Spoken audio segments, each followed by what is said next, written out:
When I'm with you, I'm with you, but shit, I might be with her too if I look at her ass, but technically I ain't with her because I'm with you. You feel me?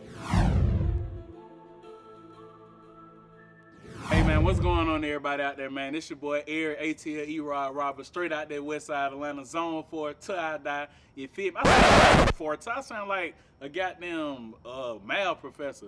But nah, for real, y'all, I appreciate y'all for coming behind the scenes with me, man, and coming into my life because a lot of y'all been asking for a Q&A, a question and answer video. I figured I'd give y'all a little behind the scenes of my life and let y'all ask me some personal questions that I can answer because I refuse to be a fake industry internet nigga. Like, I want to be real with y'all like I always been. So I'm gonna give y'all some of these questions. Well, y'all gave me the questions and I'm gonna answer some of the questions y'all gave me. So thank y'all for tuning in, man. It's finna get real. Disclaimer before I make this video, any girl who think I'm in a relationship with them right now or put me in a relationship with them, y'all need to chill out because I'm just a southern gentleman. I don't want no problems. And another thing, don't nobody take this video to heart. This is raw, this is me, this is real, this is truth. You feel me? That wouldn't make me Atl Erob. So, the first question I got asked, man, is how have you been feeling since Corona started? So, man, let me think, bro. Like, honestly, since the Corona, COVID-19 has started, and you know it had me quarantined a lot of time, it really made me, you know, it actually helped my spiritual connection with God, man. Like, I always been a God first type of dude. I feel like none of this stuff that I got going on in my life would have happened without God. So I would say I started meditating more, man, and I didn't let too much of the social media get to me because sometimes consuming too much can, you know, it can alter your view on your life and make you start competing with other people around you. So I tried to, since this has started, I was always the type of person who moving a lot, you know, getting booked to speaking, doing films and doing commercials, and I'm always on the go. I've been on the go my whole life since playing sports and stuff growing up. So this was the first time in my life in a long time where I really just had to look at myself and focus on me. And I said,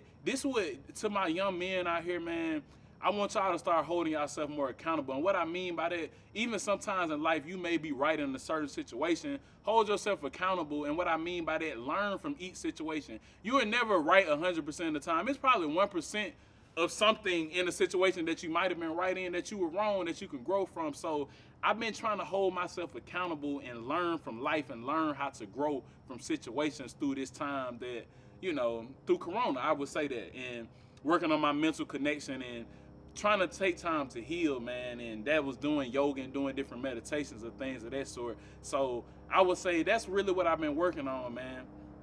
The next question, y'all, it's hot as hell out here. I'm doing this video with y'all raw, out in with the gnats and the roaches and the snakes. Well, we don't got no roaches around here, but you feel me? So the next question on the dock is, what made me start doing film? What made me start doing film is, man, me and my little brother Manny Roberts, we started out doing skits in about 2013, 2014, and when we was doing skits around that time, man, it was cool. We was getting a lot of likes, views. We was going out.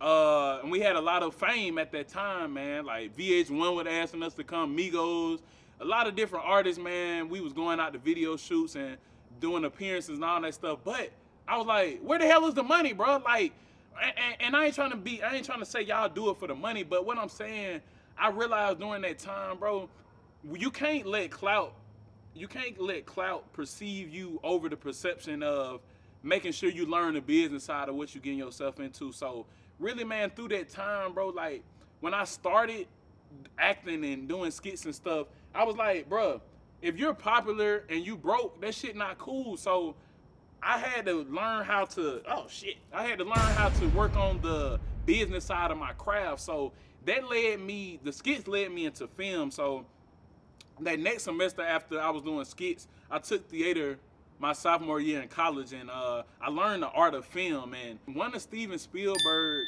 cinematographers, which is one of my mentors, he told me, man, if you want to get in the film area, you got to understand that film is an exercise. And just like you exercise your body, every part of a camera and everything you tell through a story is an exercise. You have to work every muscle in film just like you work in your body to create something. So I took that and I ran with it, man. And after that, you know, I started my film company called Erob TV, which y'all seen a lot of my productions now in. I just pretty much when I started film, like I said, I was doing it for the fun of it, and I turned that into business, and I turned that into leveraging myself and learning how to get royalties off of what I'm doing, and that's what really helped me start film. So the next question on the dock is, but y'all really trying to get me in trouble. So the next question is, would you consider, y'all trying to get me in trouble with my little shawty, for real. So the next question is, would you consider yourself a ladies' man or a wholesome man? Would I consider myself a ladies' man or a wholesome man? Oh my goodness. I'm gonna have to say both. Like, I'm a ladies' man and a wholesome man. When I'm with a woman, I'm pretty loyal. I'm looking at her and only her. You feel me? Well, that's a damn lie. Cause if a girl come by with a fat ass, I'm gonna have to look. Bae just gonna have to understand. I'm gonna have to look at that fat ass, and I'm gonna invite her. Look, babe.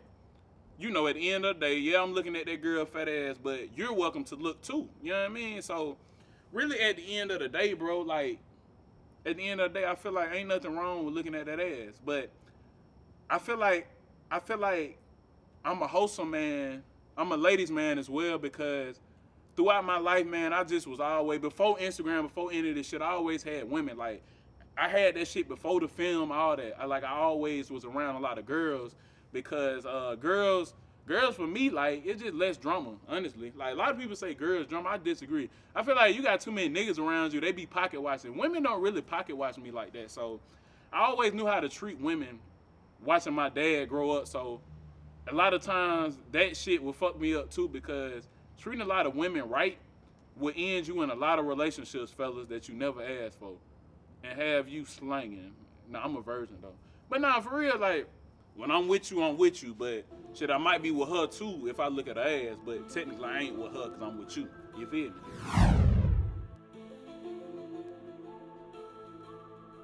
We get to this weird ass apartment, bro. Like, it's weird as hell. Like, so she get out the car, bro, and she start walking around the corner, and she like, y'all come over here with me. So the girl started walking quick, like she like Stuart Little.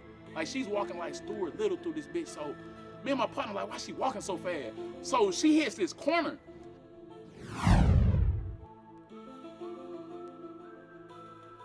All right, man, we're gonna keep it going. Are you a homebody or someone who likes to go out and turn up? I'm really a homebody, man. I never been. I feel like people who have to go out all the time, it's like they got a lack of self. And what I mean by that, ain't nothing wrong with going out and having fun, but sometimes I feel like people try to run away from themselves by going to the clubs and popping bottles and shit all the time. So I don't need to go out nowhere to get validation from other niggas in the club, but for girls to look at me to feel like, you know what I mean? Like, I have to go out. But if I'm gonna go out, I'm gonna eat. I turn up every now and then. Ain't nothing wrong with turn up, but just some people, they turn up too damn much, bro. Where your priorities at? So I like chilling at the house, editing a lot. I like editing, and I like eating, making. I love cooking. Chef Erob. Like, I love cooking a lot and working out and things of that sort. So, like, I'm really a homebody, man. Okay, the next question I got was, what is one of the craziest situations you ever been in your life? Oh my goodness, I got two for that. One of the craziest situations I ever been in my life, I'm gonna tell y'all the first story. So the first story, man, I was dating a chick at Georgia State, bro. And y'all know the old Georgia State, they got the Cummins. Like, it used to be lit over there. You got the gas station damn near right next to the building. So it's like it's always lit. So anyway, I had a John over there, bro, and to make a long story short, I was messing with Shawty, and like, we was off and on, but we was on at the time that I found out this bullshit. So I get over to Shawty dorm, and I already know something ain't right, cause when I'm walking through the hallways, all these flies, but I knew something wasn't right, cause when I was walking through the hallways, I'm walking up to her dorm. They gotta check you in college. Girl gotta check you in to walk up to the room. So I see all these niggas like laughing. This nigga whispering, oh, I think that's his girl. I'm like, what the fuck?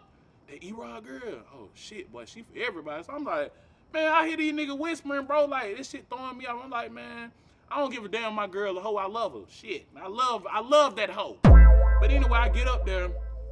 Long story short, my girl tell me she got something to tell me. So I'm like, what you got to tell me, shawty? She say, the dude I was telling you that was my friend from New York or whatever. She say, Well, I've been fucking him. Man, when I tell y'all I lost my goddamn mind, I was like, I'm one of them dudes. I'm an Aries, so like we say stuff when we mad, but we say it in a way that we don't cause, we don't raise hell, but we gonna say it in a way that's gonna get your ass. So I was like, I knew you was a hoe. I knew you was a hoe. So when I told her I knew you was a hoe, this girl pull out a razor, bro. She started chasing me with the goddamn razor through the whole goddamn Georgia State. Come, I take all down the house. I'm like, out of there. I'm like, where the fuck your old hoe at? I tell the security, I say, y'all help me. Tell me why the security gonna laugh at me, bro. They thinking I'm the bad guy. I'm like, she's the hoe. I'm not the hoe. She's the hoe. So anyway, man, that was a crazy ass situation, bro, because that girl could have killed me, man. She done pulled out a razor chasing me because she's the hoe. So that was one crazy situation, man. The other crazy situation was when I was experimenting in the streets at the time. A lot of people, if you really follow me and follow my movements, you know that I was in the streets for a little bit of time of my life, man, when I was trying to find myself. And me and my partner at the time, we was both big time athletes, you know, and we had a young lady. I would say we had a young lady one day, and we did a little extracurricular activities with this young lady. But after we did those extracurricular activities with this lady, she said she want to smoke. So I'm not a smoker, but my partner, he smoked. So she was like, let's go get it. So we like, cool. You know, we ain't had no problem. I ain't had no problem paying for that shit for them, whatever. So anyway, we get to this weird ass apartment, bro. Like, it's weird as hell. Like, so she get out the car, bro, and she started walking around the corner, and she like, y'all come over here with me. So the girl started walking quick. Like, she like Stuart Little. Like, she's walking like Stuart Little through this bitch. So me and my partner like, why she walking so fast? So she hits this corner, and we like, hey, where you go? She ain't saying nothing, bro. So tell me why me and my partner hit the corner. These big swole ass niggas, they come out with AKs and dog, they had guns bigger than ISIS, bro. Like, this was some National Guard Trump guns. Like, these guns was big as shit.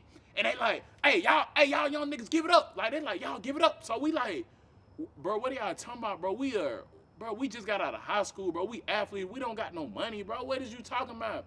So what saved us, man, one of my partners, not one of my partners, but I would say somebody who recognized us that was with them, he said, nah, y'all chill, bro. Bro, they play football for so-and-so. They like, nah, bro, like, don't do none of them. Like, leave them alone. We like, thank you, nigga. Thank you. Bro, we almost lost our life, man, behind a broad, man. And what that situation was so crazy to me, man, because it taught me you got to be smart. Like, you can't trust everybody, man. And the girl basically set us up, man. And it, like, bro, we had to block that girl because I had folks wanting to kill that girl. Like, she really could have killed her. She could have had us killed, man. And that situation scared because we really got set up, bro. And like, I'm young, man, and I'm realizing at that time I was in the streets and I was doing stuff, and that shit just opened up my eyes and made me realize, bro, like, I'm not about that life. Like, I don't give a fuck. Like, they can call me Tekashi. Now, I ain't no damn Tekashi. I don't snitch. Well, anyway, that's another story. But like I said, man, that situation just opened my eyes to realize, bro, everything in life ain't for you, bro. You can really say certain shit you shouldn't do. And that situation opened my eyes. So that was a crazy situation. Another question I got, what's something you plan on doing in the future that will prepare your career? Man, something I plan on doing in the future, I want to create something. I noticed, man, I will say this much. I noticed something that the film is so powerful, man. Film is so powerful. And me being a director and an actor, I'm going to create a film that's going to change the world. And it's going to give a perspective from a black man. There's a lot of stuff going on in the world right now. A lot of unarmed black men are getting killed. And it's just, man, my people as a whole, bro, we don't get no respect out here, man. So I feel like something I really want to create that I'm going to create is a film, man, that's going to change the world. That's the power of film. You can change the world with it, you know? And something else I definitely plan on doing, I love teaching kids how to film and stuff of that sort. So I want to create some type of animation for kids or something like that. That's something I plan on doing. Okay, so the last question I got, man, why are you so raw and real? What made you that way? That's a good question. Somebody said, why am I so raw and real? man, what I realized, bro, like at the end of the day, a lot of people on social media now, like they're selling all these products, but they not selling themselves. And what I mean by that, man, you could sell shit all day, bro, but if you're not 100, that's gonna show, man. That's gonna show in yourself. It's gonna show in your character. And what also made me want to be raw and real, I paid to go to a lot of these power conferences and brunches and all that bullshit, man, that a lot of these folks on social media be kicking to y'all. And what I learned there, man, a lot of these people who kick to y'all like they're for y'all, these niggas really just in it for the money, bro. And I told myself I ain't never want to be that type of nigga. Like, I want to be real and raw. Like, y'all really feel where I'm coming from. And yeah, you gonna have to pay for some of my goddamn services, but if you got a general question about life and how to get from point A to point B, I'ma tell you what steps it take. I ain't gonna give you just a fucking motivational story and tell you, well, you know, I got down on one knee and I punched the wall and then I had $1 million, bruh. Fuck all that. Tell people point A to point B how to get there. Don't kick it to them fake. And then a lot of people, they kick game to a lot of these people. They kick a lot of these folks that need power brunch and all this shit. They'll kick game to you, and then after they get your money, it's like the relationship gone. Like, they was really in it for the money. They ain't really in it to really help you. And I said, bro, I don't want to be them niggas. I want to be somebody who really teach people what it is and what it ain't, man, and be authentic and be myself. So that's what helped me become me, man. Real talk. So, like I said, man, these are some of my questions, man. I couldn't get to all the questions, but I appreciate y'all for kicking it with me on Atl Erob questions and answers. We might do a part 2 one day, man, and I appreciate y'all, man. I think I answered all the questions that I wanted to answer today. And much love, man. I believe in me, and I believe in you. Y'all make sure y'all go get my book at erob.tv/store. Go copy you some IBIM apparel. And y'all keep going, man. Appreciate you.